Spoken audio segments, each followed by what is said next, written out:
નમસ્કાર દર્શક મિત્રો, આપણે આ ચેનલમાં આપનું હાર્દિક સ્વાગત છે। તો મિત્રો, આપણે આજે કોન્સ્ટેબલ ભરતી 2024ની વાત કરવાના છે, જેમાં 12,000 જગ્યાઓ પર ભરતી થવાની છે।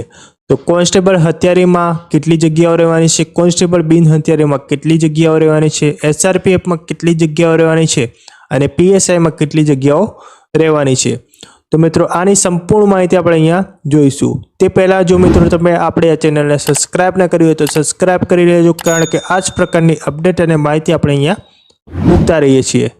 તો મિત્રો, દીપક રાજાણી સાહેબ દ્વારા જે જણાવવામાં આવ્યું છે એ અહીંયા આપણે જાણીશું।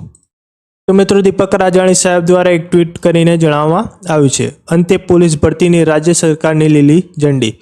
બિન હથિયારી પોસ્ટ પર કોન્સ્ટેબલની 6600 પોસ્ટ રહેવાની છે, એટલે કે બિન હથિયારીમાં 6600 પોસ્ટ પર જગ્યા આવવાની છે।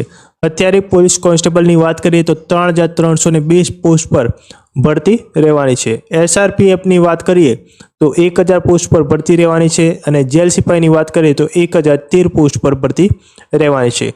જેલ મહિલા સિપાઈ 85 સહિત 12,000 પોલીસની થશે ભરતી, એટલે કે ટોટલ 12,000ની પોસ્ટ પર પોલીસ કોન્સ્ટેબલની ભરતી થવાની છે।